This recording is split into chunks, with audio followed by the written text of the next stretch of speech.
The crack of a gavel echoed through the auction yard, silencing the crowd as Millicent Calloway's heart plummeted to the soles of her worn boots.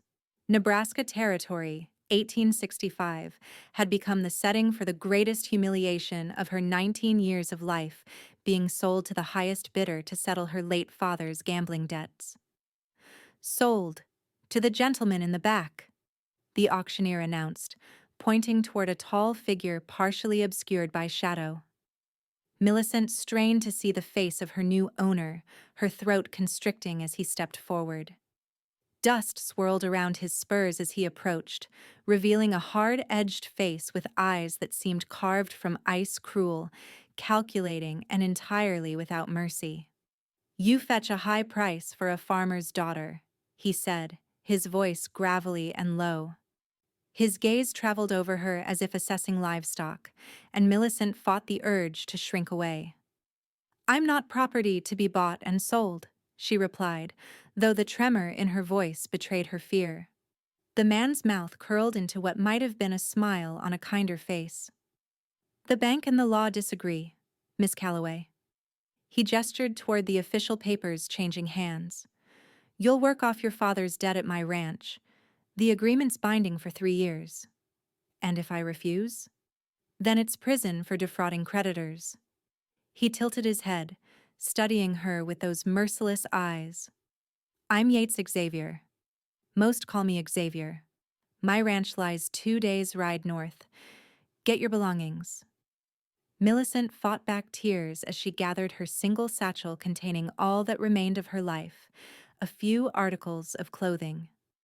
Her mother's silver hairbrush, and a locket with her parents' portraits. Her mother had died when she was 12, and her father had succumbed to consumption just 3 months ago, leaving behind a mountain of secret debts that had culminated in this moment of abject degradation. As Xavier led her toward a waiting wagon, a commotion erupted from the edge of the crowd. A man on horseback pushed through, his black hat pulled low over his eyes. "Hold there, Xavier," the newcomer called, sliding from his saddle with fluid grace. Unlike Xavier's expensive attire, this man wore simple, trail-worn clothes, though his stance spoke of confidence and capability. "Morgan," Xavier replied coldly, "this doesn't concern you." The man called Morgan approached, and Millicent saw he was younger than Xavier by perhaps a decade, placing him in his late 20s.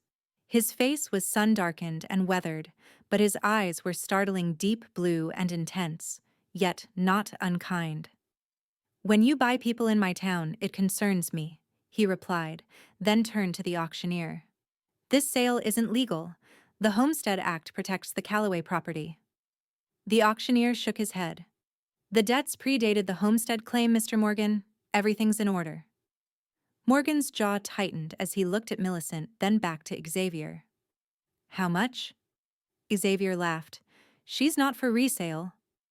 "Everything has a price." "Not this time." Xavier's voice hardened. "She's mine, and I'll prove it." He thrust the contract toward Morgan. "Signed and witnessed. She works for me until the debt is paid, or she goes to prison." Morgan studied Millicent with an intensity that made her pulse quicken. Unlike Xavier's cold assessment, this man's gaze seemed to see beyond her circumstances to the person beneath. "Miss Calloway," he said quietly, "do you go with this man willingly?" Before she could answer, Xavier's hand clamped around her arm.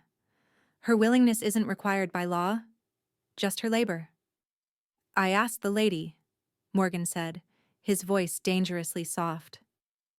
Millicent swallowed hard. "I have no choice." Morgan's eyes never left hers.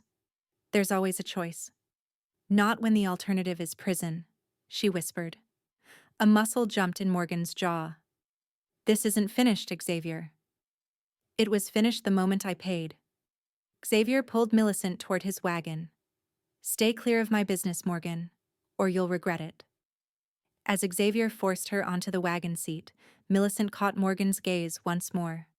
In that brief moment, she saw something that kindled a tiny spark of hope, determination, and perhaps a promise. The wagon lurched forward, and Millicent watched as the town of Cedar Ridge fell away behind them. Morgan stood motionless in the street, watching until they disappeared around a bend in the road. "Who is that man?" she finally asked, breaking the heavy silence. Xavier kept his eyes on the trail ahead. "Yorick Morgan. Owns the smallest spread in the county. Thinks himself a hero." His knuckles whitened on the reins. "You'd do well to forget him."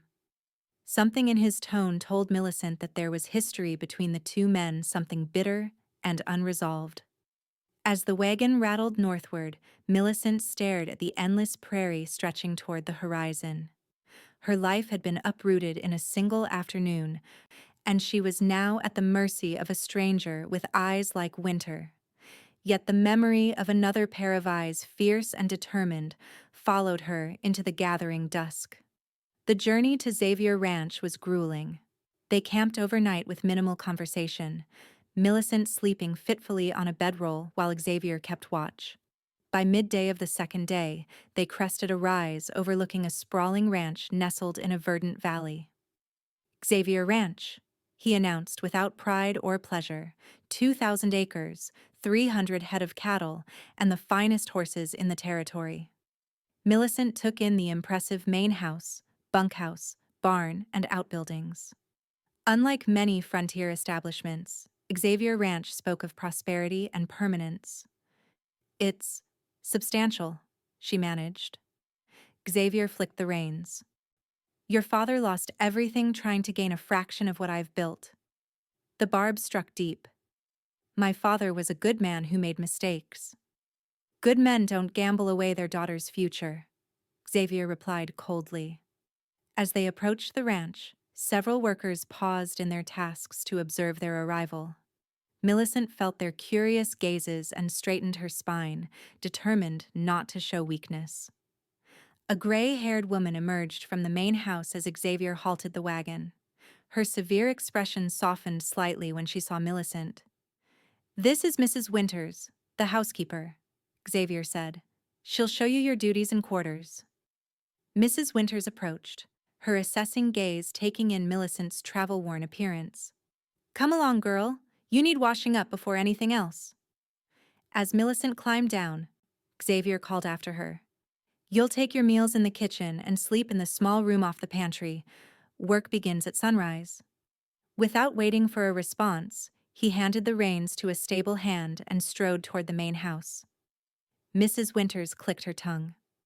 "Don't mind his ways. Mr. Xavier's bark is worse than his bite." Millicent wasn't so certain. "What exactly are my duties to be?" "Cooking, cleaning, mending whatever needs doing." The older woman led her toward the kitchen entrance. "The last girl left to get married 6 months ago, and we've been short-handed since." Inside, the kitchen was large and well-equipped, though in need of a thorough cleaning. Mrs. Winters showed her to a tiny room barely big enough for a narrow bed and small chest. "It's not much, but it's private," the housekeeper said. "There's water heating on the stove. Wash up and change, then I'll show you around." Left alone, Millicent sank onto the bed and finally allowed herself a moment of despair. Tears slid silently down her cheeks as the full weight of her situation settled upon her shoulders. 3 years of servitude to a man who viewed her as nothing more than collateral for a debt. She pulled out her mother's locket, opening it to gaze at the familiar faces. "I'll find a way through this," she whispered to them. "Somehow." After washing and changing into her cleanest dress, Millicent took a deep breath and stepped back into the kitchen, ready to face whatever lay ahead. The first week at Xavier Ranch passed in a blur of exhaustion. Millicent rose before dawn to prepare breakfast for Xavier and the ranch hands, spent the day cleaning, washing, and helping Mrs. Winters with countless chores, then collapsed into bed well after sunset. Her hands, once soft from her relatively gentle life as a farmer's daughter, grew raw and chapped from harsh soap and constant work. Xavier himself remained a distant figure, taking his meals in silence and rarely acknowledging her beyond curt instructions or occasional criticism. The few times their eyes met, Millicent found his gaze unreadable yet somehow assessing, as if he were waiting for something. On the 8th day, as Millicent was hanging laundry in the yard, a rider approached the ranch at a gallop. She recognized him immediately, Yorick Morgan, his face set in grim determination. She paused, clutching a damp sheet as Morgan dismounted and approached the main house. Before he reached the porch, Xavier emerged, his stance confrontational. "I told you to stay clear of my property, Morgan." Morgan removed his hat, revealing hair the color of sun-bleached wheat. "Just checking that Miss Calloway is being treated properly." Xavier's laugh held no humor. "Concerned for my investment?" "For a fellow human being," Morgan countered, his gaze finding Millicent across the yard. "Miss Calloway, are you well?" Before she could respond, Xavier stepped between them. "She's fulfilling her contract. That's all you need to know." Millicent moved forward, ignoring Xavier's warning look. "I'm managing, Mr. Morgan. Thank you for your concern." Morgan nodded, his eyes conveying something more than casual interest. "I've been looking into your father's debts. There are irregularities." Xavier's face hardened. "The matter is settled legally. Unless you've come to buy out her contract?" "Perhaps I have." "She's not for sale." Morgan's eyes narrowed. "Everything has a price, Xavier. You taught me that." "Not everything." Xavier took a menacing step forward. "Now get off my land before I have you removed." The tension between the men crackled like lightning before a storm. Millicent sensed a history she couldn't begin to understand, something personal and volatile. Morgan placed his hat back on his head but directed his words to Millicent. "I'll return, Miss Calloway. Count on it." As he mounted and rode away, Xavier turned his cold gaze on her. "You're not to speak to that man again. Is that clear?" Millicent lifted her chin. "You own my labor, Mr. Xavier, not my words." Something flickered in his eyes. Surprise, perhaps, or reluctant respect. "Your father's debts are substantial. Morgan can't afford to pay them." "Why does he try then?" Xavier's mouth thinned. "Because he's a fool who doesn't know his place." He turned to go, then paused. "Finish your work. Mrs. Winters needs help with dinner." That night, as Millicent lay on her narrow bed, she replayed Morgan's visit in her mind. There had been something reassuring about his presence, a steadiness that contrasted sharply with Xavier's volatile nature. More intriguing were his words about irregularities in her father's debts. Had her father truly accrued the enormous sum Xavier claimed? The doubt planted by Morgan's words took root, germinating into something dangerous hope. The following day brought unexpected developments. As Millicent was scrubbing the kitchen floor, Xavier appeared in the doorway. "Leave that. You're coming with me today." Startled, she rose, wiping her hands on her apron.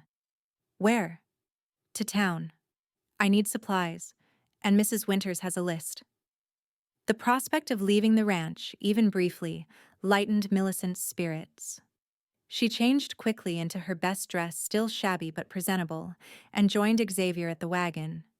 The ride to town was conducted in silence, though Millicent felt Xavier's occasional glance. When they reached Cedar Ridge, he pulled the wagon to a halt outside the general store. "Complete Mrs. Winters's list," he instructed, handing her money. "I have business at the bank. Meet me here in 1 hour." Grateful for even this small freedom, Millicent hurried into the store. As the proprietor gathered her items, she became aware of whispers and stares from other customers.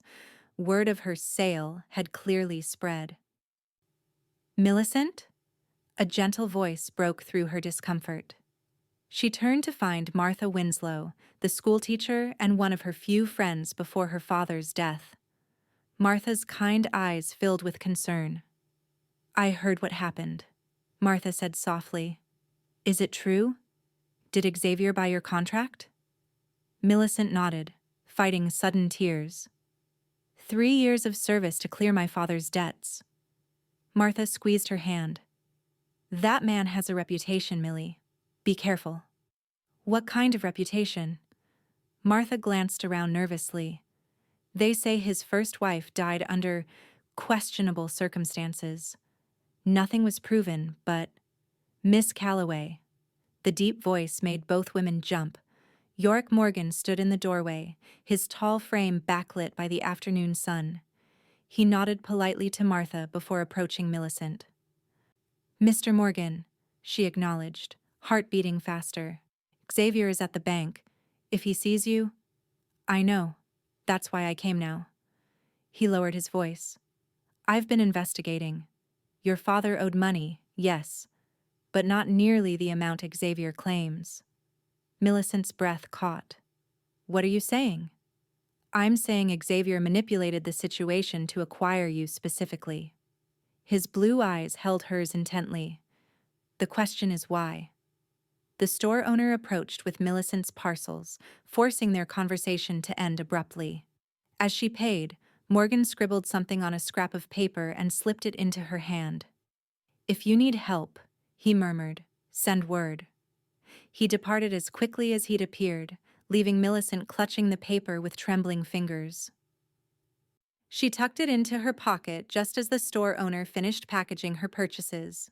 Outside, she nearly collided with Xavier, who was returning from the bank earlier than expected. What took so long?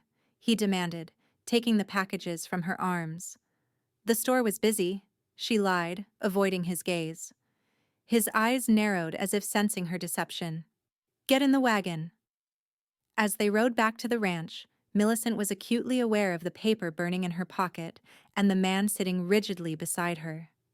If Morgan was right, what did Xavier want with her? And more importantly, how could she escape a contract built on lies? That evening, alone in her tiny room, Millicent finally examined Morgan's note. It contained just 3 words: garden, midnight, tomorrow. She pressed the paper to her chest, equal parts terrified and exhilarated. To meet Morgan secretly risked Xavier's wrath, yet the possibility of freedom beckoned irresistibly. Sleep eluded her that night, her mind turning over possibilities and dangers. By morning, she had made her decision. Whatever Morgan had discovered, she needed to know. The following day dragged endlessly. Millicent performed her duties mechanically, jumping at every sound and avoiding Xavier's penetrating gaze whenever their paths crossed. As midnight approached, she sat fully dressed on her bed, listening for Mrs. Winter's snores from the adjacent room. When the grandfather clock in the main house struck 12, Millicent slipped out through the kitchen door into the moonlit garden. The night was clear, stars pricking the velvet darkness above. She moved cautiously between rows of vegetables, straining to see in the shadows. Millicent. She whirled to find Morgan stepping from behind a large oak tree. In the moonlight, his features seemed carved from marble, solemn and determined. You came, she whispered. I promised I would. He moved closer. I've found proof, Millicent. Your father owed less than a quarter of what Xavier claims. The rest of the debt was fabricated. Her hand flew to her mouth. But why would he? I believe it has to do with your land. Morgan's voice was urgent. Your father's homestead sits on the watershed that feeds Xavier's entire operation. If he controls that land, he controls every ranch for 20 miles downstream. The pieces fell into place. So he manufactured a debt my father couldn't pay. And when your father died, he ensured you'd be forced to sell yourself to clear it, Morgan finished. With you working here, the homestead falls into neglect, failing to meet Homestead Act requirements. In 3 years, he can claim it legally. Millicent felt ill. All this for water rights? Water is life out here. Men have killed for less. Morgan took her hands. I can help you, but you must trust me. I have a plan. Before he could elaborate, a twig snapped nearby.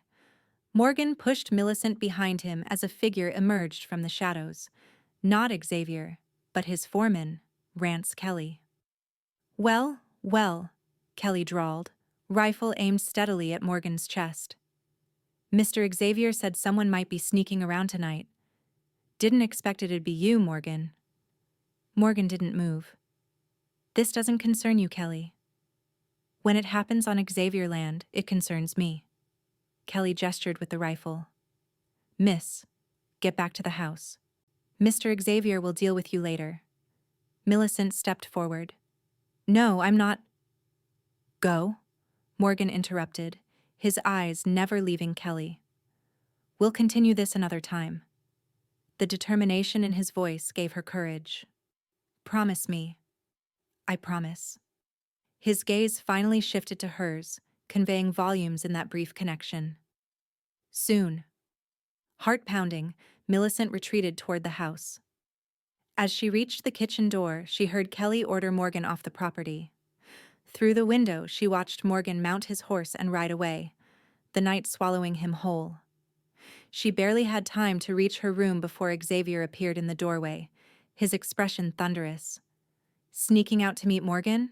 He asked, his voice dangerously soft. I warned you. Millicent straightened her spine. He told me the truth about my father's debts. Something flickered across Xavier's face, surprise that she knew, quickly masked by contempt. Morgan talks too much. You lied, she accused. You falsified the debt to steal our land. I acquired a valuable asset through legal means. He stepped closer, looming over her. Your father was a fool who didn't understand the value of what he owned. I do. Our land is protected by the Homestead Act. You can't take it. His smile chilled her. After 3 years of abandonment, I can and will. By then, you'll have worked off the legitimate portion of the debt. The rest was insurance. Insurance? Against interference.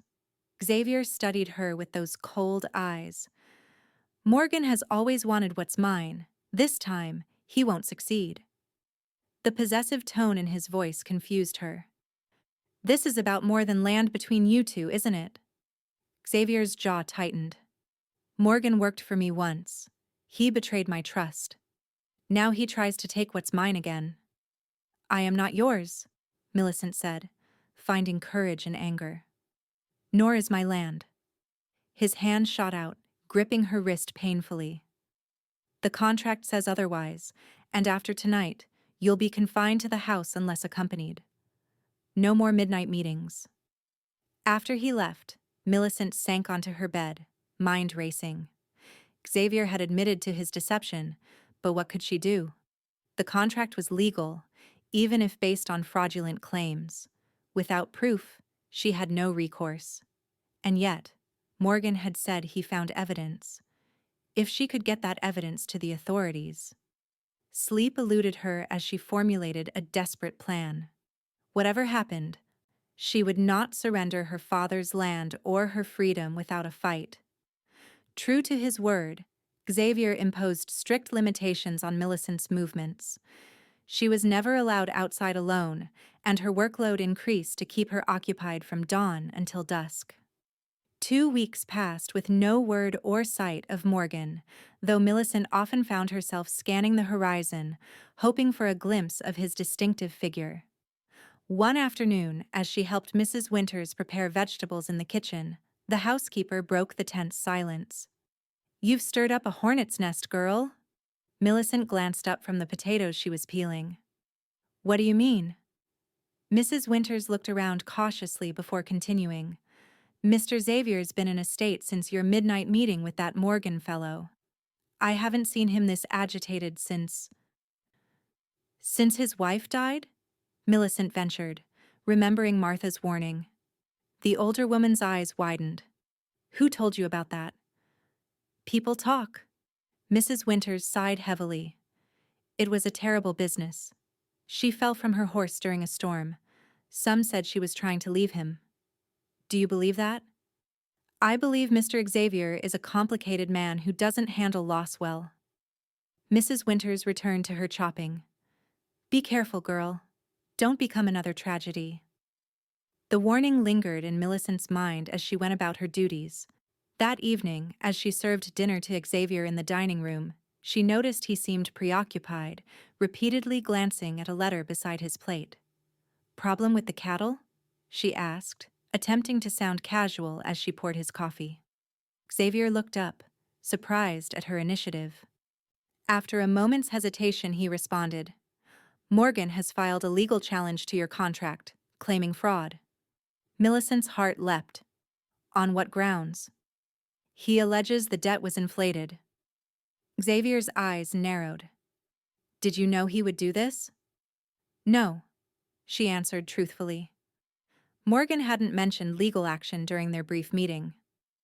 "It won't succeed," Xavier continued, folding the letter deliberately. "The judge in Cedar Ridge owes me several favors, but it's an annoyance I didn't need." Millicent set down the coffee pot carefully. "If the debt was honest, you'd have nothing to fear from scrutiny." Xavier's hand shot out, grabbing her wrist. "Don't play games you don't understand, Millicent. Morgan isn't the white knight you imagine." The use of her first name startled her almost as much as his touch. In the weeks she'd been at the ranch, he'd never addressed her so personally. "What happened between you two?" she asked, pulse quickening. Xavier released her wrist but continued to hold her gaze. "Morgan worked as my foreman 5 years ago. I trusted him, taught him everything he knows about ranching." His expression darkened. "Then he betrayed that trust." "How?" For a moment she thought he wouldn't answer. Then, "My wife. She and Morgan." He trailed off, the implication clear. Millicent's eyes widened. "They were involved?" She denied it. So did he. Xavier's voice turned bitter. 3 months later, she was dead. Morgan left to start his own ranch with money I can't account for. The revelation cast a new light on the men's animosity and on Morgan's interest in her situation. Was he genuinely concerned for her welfare? Or was this another way to strike at Xavier? "I'm sorry about your wife," she said quietly, "but that has nothing to do with my father's debt." Xavier's expression closed. "Doesn't it? Morgan wants my land, my water, and now he wants you. It's all connected."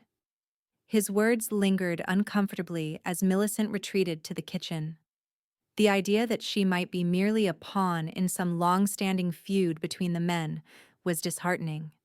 Yet Morgan had evidence of Xavier's fraud that much was certain. That night, a thunderstorm swept across the valley, rattling windows and illuminating Millicent's small room with jagged flashes of lightning. Unable to sleep, she sat by the window, watching nature's fury unleash itself upon the land. A movement in the yard caught her eye during a lightning flash, a figure darting between buildings toward the kitchen door. Her heart raced as a soft knock sounded moments later. Cautiously, she crept through the kitchen and cracked open the door to find Morgan, drenched and wild-eyed. "You need to come with me now," he whispered urgently. "Xavier's gone to Cedar Ridge to block my legal challenge. This may be our only chance." Millicent hesitated. "Where would we go?" "To the marshal in Fort Kearny. I have documents proving the fraud." His eyes pleaded with her. "Please, Millicent, trust me." The storm raged around them, mirroring her internal conflict. To flee with Morgan meant becoming a fugitive until the matter was resolved legally. To stay meant continued servitude based on a lie. "I need to get my things," she decided, thinking of her mother's locket and the few personal items she couldn't bear to leave behind. Morgan nodded. "Hurry, I have horses waiting in the trees." 5 minutes later, cloaked against the rain and carrying her small satchel, Millicent followed Morgan through the darkness toward the perimeter of the ranch. The storm provided perfect cover, with thunder masking their movements and rain washing away their tracks. They reached the horses Morgan's stallion and a smaller mare saddled and ready. As he helped her mount, their hands touched briefly, sending an unexpected warmth through Millicent despite the cold rain. "It's a hard ride to Fort Kearny," he warned. "We'll need to push through the night to get enough distance before Xavier returns." Millicent nodded, gathering the reins. "I won't slow you down." They set off through the storm, two shadows melting into the greater darkness. Millicent felt a curious mixture of terror and exhilaration as Xavier Ranch disappeared behind them. For the first time since her father's death, she was taking action rather than being acted upon. They rode for hours, the storm eventually giving way to a clear, star-filled sky. When Morgan finally called a halt near a small creek, Millicent was stiff with exhaustion. "We'll rest the horses briefly," he said, helping her dismount. His hands lingered at her waist a moment longer than necessary. "You're holding up well." "My father taught me to ride before I could walk," she replied, wincing as her feet touched ground. "Though perhaps not quite this far." Morgan smiled, the first real smile she'd seen from him. It transformed his serious face, creating crinkles at the corners of his eyes and revealing a small dimple in his right cheek. "You're full of surprises, Millicent Calloway." As they watered the horses, Morgan explained his plan. "The marshal in Fort Kearney is an honest man, beholden to no one. With the evidence I've gathered, he can issue an injunction against your contract while the courts investigate." "What evidence do you have?" "Bank records showing the original loan amounts to your father. Testimonials from other men who lost property to Xavier through similar means. And—" he hesitated. "A deathbed confession from the banker who helped Xavier falsify the documents." Millicent's eyes widened. The banker confessed? He died of consumption last month. Made his peace by writing out the whole scheme. Morgan's expression turned grim. "Xavier has been systematically acquiring water rights throughout the territory, damming streams and charging exorbitant rates for access. Your father's land was his latest target." "And the judge in Cedar Ridge is part of this?" "He benefits from Xavier's ventures. That's why we need to reach the federal marshal." Morgan checked his timepiece. "We should keep moving. Xavier may have already discovered your absence." They remounted and continued through the night, making good time across the open prairie. As dawn broke, Morgan led them into a small copse of trees for shelter during the daylight hours. "Too risky to travel by day," he explained, unloading basic provisions from his saddlebags. "Xavier will have men searching by now." Millicent accepted the jerky and hardtack he offered, suddenly ravenous. As they ate, she studied Morgan in the soft morning light. Unlike Xavier's cold perfection, Morgan's features were rugged, with a scar near his right temple and lines etched by sun and weather. Yet his eyes remained kind, even when serious. "Xavier told me about his wife," she said abruptly. "He implied you were involved with her." Morgan stiffened, then sighed heavily. "I wondered if he'd mention that." "Was it true?" "No, not the way he thinks." Morgan met her gaze directly. "Eliza Xavier was unhappy in her marriage. She confided in me because I was the foreman, someone she saw daily. I listened, nothing more. But Xavier believed otherwise. Xavier sees threats everywhere. He accused us both. Drove her to desperation." Morgan's voice grew strained. "The night she died, she had come to me asking for help to leave him. I gave her money and arranged transportation east. She was riding to meet the stagecoach when the storm hit." The pain in his eyes convinced Millicent more than his words. "You blame yourself?" "Every day." He looked away. "I should have gone with her. Should have protected her." Impulsively, Millicent touched his arm. "You tried to help. Her choices and her fate weren't your responsibility." Morgan covered her hand with his own, the simple contact conveying more than words. They remained thus for a long moment, connected by shared understanding and growing trust. "We should rest," he finally said, reluctance evident in his voice as he withdrew his hand. "I'll take first watch." Millicent nodded, suddenly aware of her exhaustion. Using her satchel as a pillow, she settled onto the ground, watching as Morgan positioned himself against a tree with clear sightlines to the surrounding prairie. Despite her fatigue, sleep came fitfully. When she finally drifted off, Her dreams were a confused tangle of horses, storms, and pursuit, with Xavier's cold eyes and Morgan's warm ones alternately appearing before her. She awoke to Morgan's hand on her shoulder and his voice urgently whispering her name.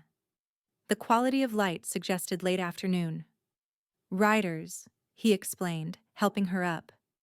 "Half a mile east, moving this way. Xavier's men, most likely."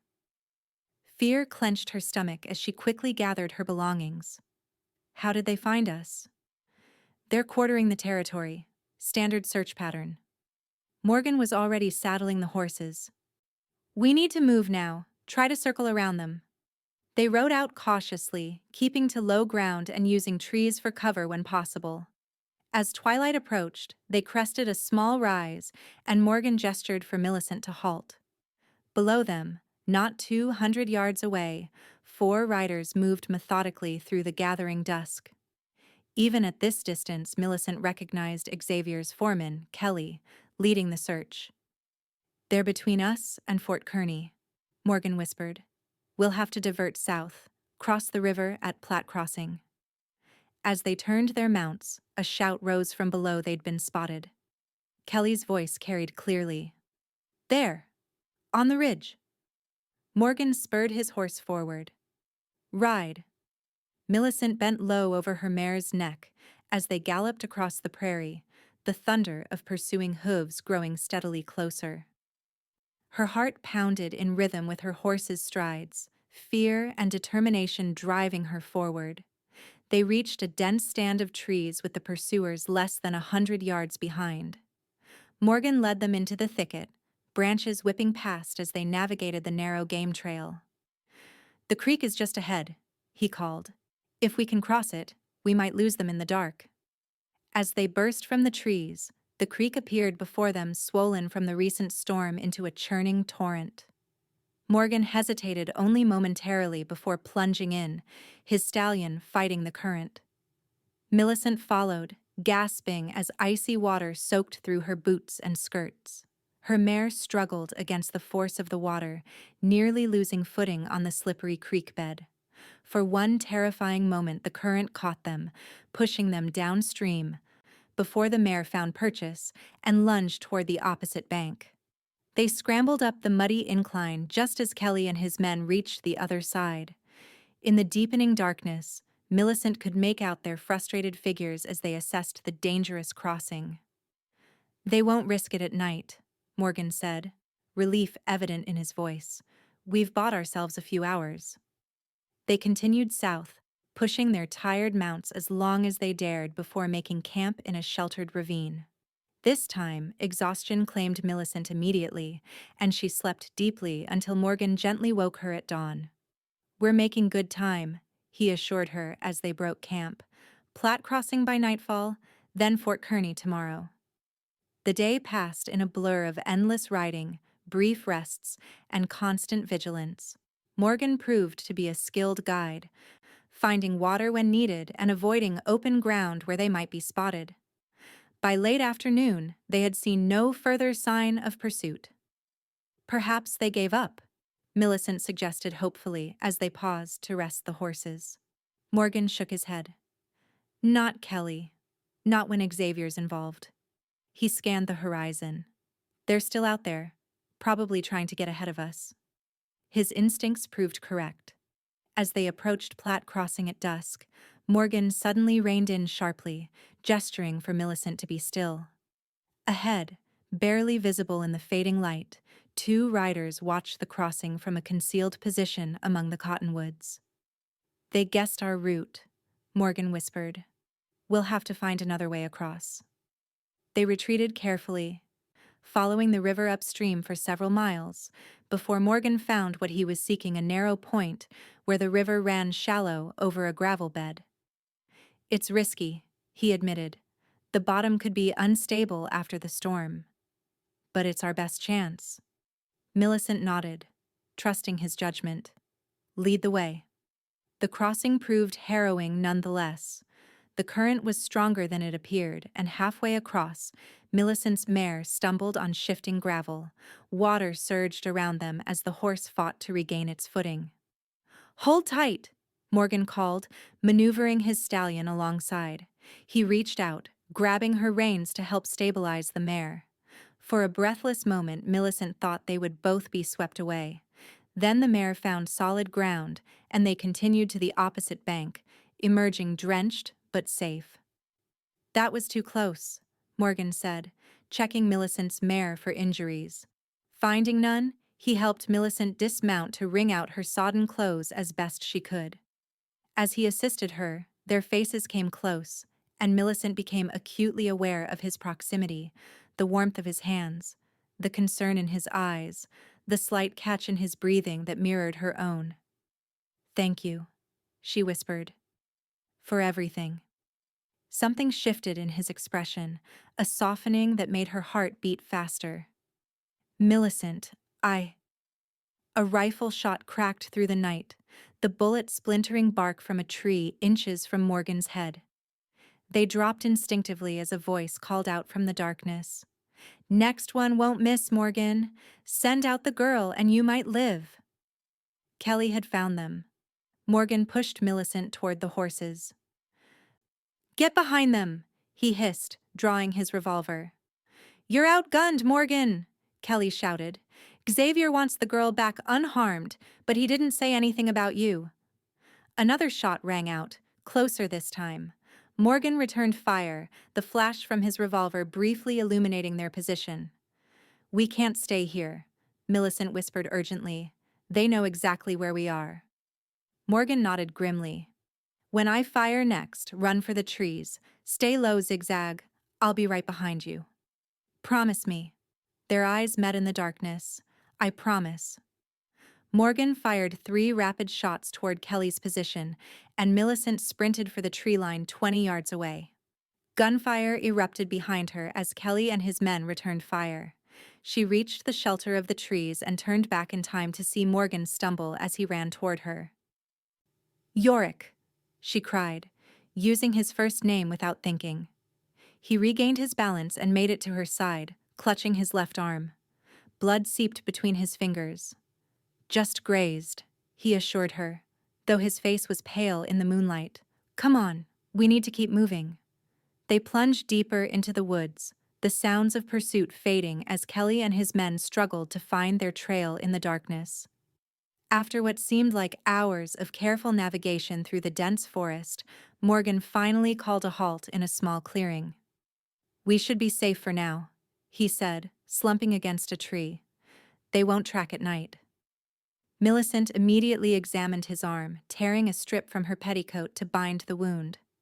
"It's more than a graze," she said worriedly. "You've lost blood." Morgan watched her ministrations with an expression she couldn't quite decipher. "Worth it," he said softly.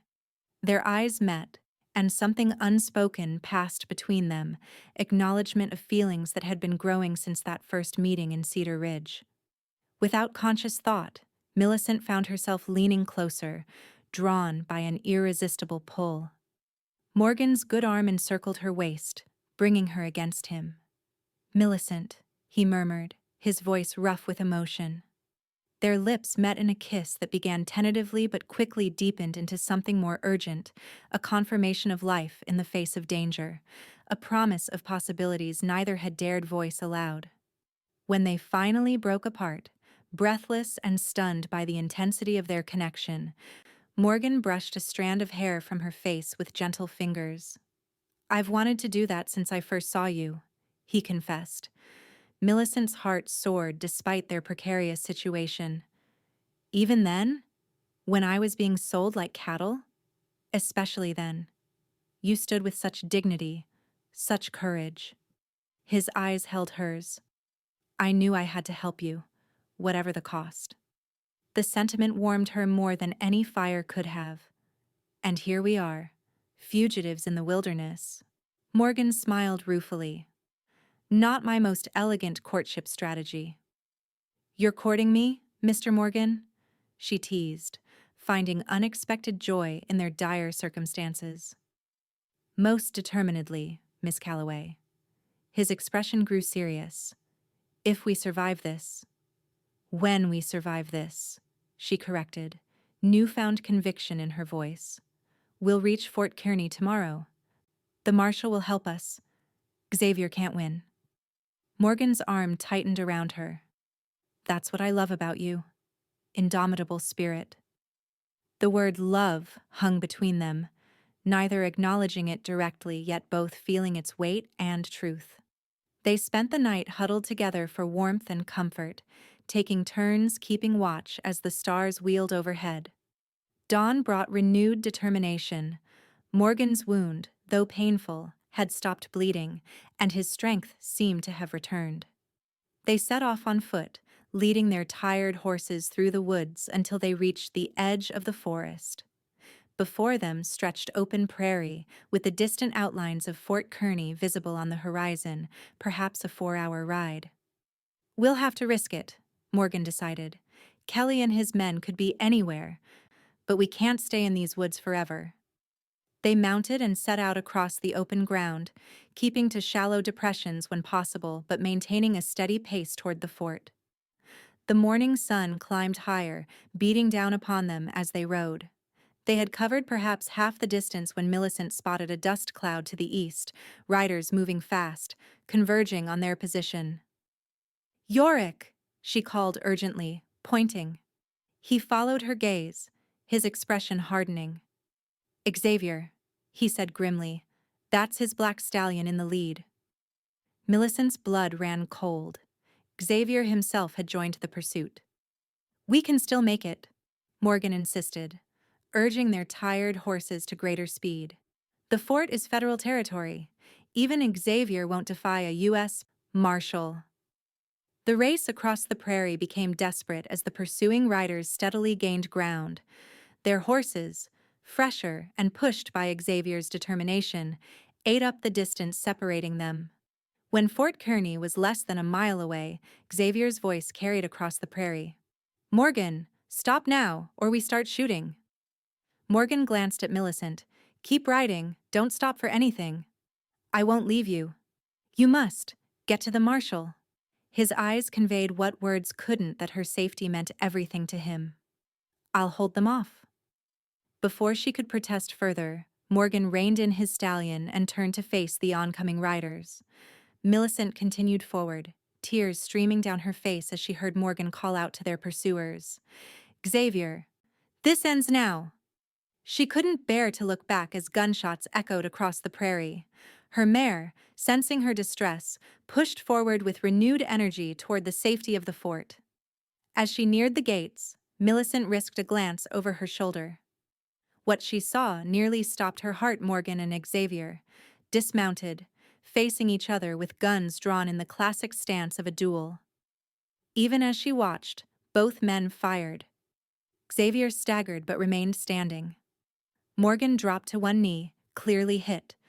Millicent screamed his name, wrenching her mare around despite the proximity of safety. She wouldn't abandon him. Not now. Not after everything they'd been through together. As she galloped back toward the confrontation, she saw Xavier advancing on the wounded Morgan, his gun raised for a killing shot.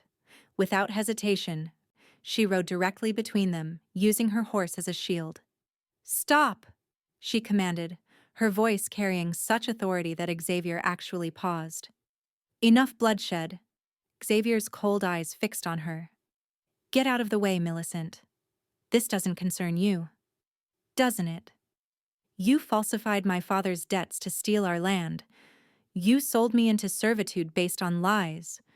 You've pursued us like criminals when we sought only justice." Her voice trembled with righteous anger. "It all concerns me, Xavier." "He's poisoned your mind against me," Xavier snarled, gesturing toward Morgan. "Just as he did with Eliza." "No." Morgan gasped from the ground, clutching his bleeding shoulder.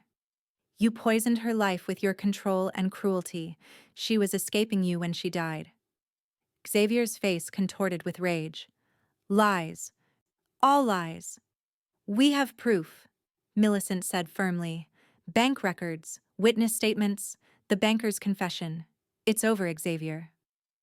A new voice joined the confrontation, deep, authoritative, backed by the sound of several horses approaching from the fort. Lower your weapon, Mr. Xavier. Millicent turned to see a stern-faced man wearing a U.S. Marshal's badge, accompanied by 4 armed soldiers.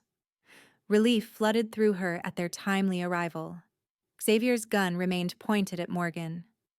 This man has stolen my property and interfered with a legal contract, Marshal Jenkins.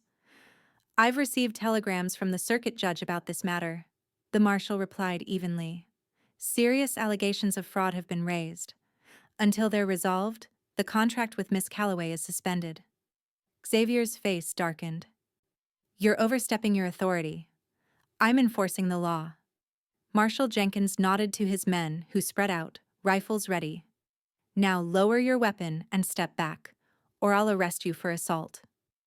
For a terrible moment, Millicent thought Xavier might fire anyway, his hatred for Morgan overwhelming his sense of self-preservation. Then, with visible effort, he lowered his gun. This isn't over, he promised, his cold gaze sweeping from Morgan to Millicent. For now it is, the marshal responded, dismounting. He approached Millicent with a respectful nod. Miss Calloway, I'm Marshal Jenkins. Mr. Morgan sent a telegram 3 days ago explaining your situation. When you didn't arrive as expected, I grew concerned. Millicent slid from her horse and rushed to Morgan's side, kneeling beside him. He's been shot. He needs a doctor. The marshal gestured to his men, who carefully helped Morgan onto a horse. We'll get him to the fort surgeon immediately. As they prepared to leave, Xavier made one last attempt. The contract is binding, Marshal. She belongs at Xavier Ranch until her father's debts are paid. Marshal Jenkins regarded him coolly. That will be for the court to decide, Mr. Xavier. Until then, Miss Calloway remains under the protection of this office. He turned to Kelly and the other ranch hands. I suggest you all return to your property. Any further pursuit will be considered harassment and dealt with accordingly. Xavier's fury was palpable, but with the soldiers' rifles trained on him, he had no choice but to comply. As he mounted his black stallion, his gaze locked with Millicent's one final time. Remember who you're choosing, Millicent, he said softly. Morgan brings nothing but misfortune to those who trust him. She straightened, meeting his gaze without flinching. I choose truth, Mr. Xavier, and freedom. With that, she turned away and joined the marshal's party as they escorted Morgan to Fort Kearney, leaving Xavier and his men behind on the vast prairie. The fort surgeon extracted the bullet from Morgan's shoulder and declared the wound serious but not life-threatening with proper care. Millicent refused to leave his side during recovery, spending days reading to him from books borrowed from the fort's small library, and nights sleeping in a chair beside his bed. On the third evening, as she dozed in her uncomfortable position, Morgan's hand found hers. You should get proper rest, he said, his voice stronger than it had been since the shooting. Millicent squeezed his fingers gently. I'm exactly where I want to be. His smile illuminated his whole face. I dreamed of you, you know. While I was feverish, you were standing in a field of wildflowers, laughing. A good dream, then? The best. His eyes held hers with unwavering intensity. I meant what I said before, Millicent. About courting you. Warmth bloomed in her chest. Even now, when my future is so uncertain? Especially now. Morgan attempted to sit up, wincing with the effort. The marshal received news today. The circuit judge has reviewed the evidence against Xavier and found it compelling. Your contract has been officially voided and Xavier faces charges of fraud. Joy and disbelief warred within her. Truly? I'm free? Completely free. Your homestead remains yours. His expression grew serious. But there's something you should know before you decide your future about me and my past with Xavier. Millicent listened as Morgan explained the full history. He had indeed worked as Xavier's foreman, impressed by the older man's business acumen and determined to learn everything he could. Xavier's wife Eliza had been kind to the young foreman, treating him with a respect Xavier rarely showed. When I realized how Xavier treated her behind closed doors, the control, The subtle cruelty I couldn't stand by, Morgan admitted. I helped her plan her escape, gave her money I'd saved to start my own ranch someday. That's why Xavier believes you betrayed him. Morgan nodded. In his mind, I stole both his wife and his money. When she died in that storm, his grief twisted into something darker. He's believed ever since that I orchestrated everything to harm him. And your own ranch? Started with what little I had left after helping Eliza. Built it acre by acre, head by head. Pride mingled with sadness in his voice. It's small compared to Xavier's, but it's honest. Every inch was earned through hard work, not manipulation. Millicent touched his cheek gently. I never doubted that. Their eyes held, and Millicent felt certainty settle in her heart. This man, honorable, brave, and kind, despite the hardships life had dealt him, had risked everything to help her when she needed it most. When you're well enough to travel, she said softly, I'd like to see this ranch of yours. His smile was answer enough. 2 weeks later, Morgan was declared fit for travel. The marshal provided an escort to Cedar Ridge, where they found Millicent's homestead untouched, but neglected after her absence. The small cabin needed repairs, the fields were overgrown, and the few animals her father had kept had been cared for by neighbors but required attention. It will take time to make it viable again, Millicent acknowledged as they surveyed the property. Morgan stood beside her, arms still in a sling but healing well. I could help, if you'd allow it. She turned to him, heart full. I was hoping you would. That evening, as they sat on the cabin's porch watching the sunset paint the prairie in gold and crimson, Morgan took her hand. I have something to ask you, Millicent Calloway. Her pulse quickened at his serious tone. Yes? I know it's soon. We've known each other barely 2 months, and half that time was spent running for our lives. His smile was self-deprecating. Not the most traditional courtship. Nothing about us has been traditional, she reminded him. True enough. He took a deep breath. My ranch lies 10 miles east of here, good land with a creek running year-round. The house is small but sound. It could use a woman's touch. Are you offering me employment, Mr. Morgan? She teased, though her heart was racing. He laughed softly. I'm offering you everything I have, everything I am. His expression sobered. I love you, Millicent. I think I have since that first day in Cedar Ridge. I know it's fast, but... She silenced him with a kiss, pouring all her feelings into the contact. When they finally broke apart, she rested her forehead against his. I love you too, she whispered. And yes, I'll marry you. Their wedding took place that autumn in Cedar Ridge's small church. News had spread throughout the territory of Xavier's arrest and the exposure of his fraudulent schemes. Many who had suffered similar fates came forward, and the evidence mounted against him. When the circuit judge sentenced him to 10 years in prison for fraud and attempted murder, a chapter closed on the darker aspects of their story. Morgan's ranch, as he had described, was modest but promising. Together, they worked to combine their properties, using Millicent's homestead water rights to enhance both lands. The cabin became a weekend retreat, while they made their primary home at Morgan's more established ranch. 3 years later, as Millicent sat on their porch nursing their newborn daughter, she reflected on the journey that had brought her here. From the humiliation of the auction block to the happiness of a life built on love and honesty, she had traversed a landscape as varied and challenging as the Western Territory itself. Morgan joined her, their 2-year-old son Henry balanced on his shoulders. What are you thinking about, love? He asked, settling beside her. How fortunate we are, she replied, smiling up at him. How every hardship led us exactly where we needed to be. He touched their daughter's tiny hand, then leaned in to kiss Millicent gently. I told you that first day she's mine, and I'll prove it. Every day, for the rest of our lives, I intend to prove how much you and our family mean to me." Millicent's heart swelled with love for this man who had once been a stranger intervening at an auction and was now the center of her world. "You already have, Yorick. Every day, you already have." As the sun set over their land they had fought for, suffered for, and now cultivated together, Millicent Calloway. Morgan knew with absolute certainty that she had found not just freedom, but a love worth every trial they had endured.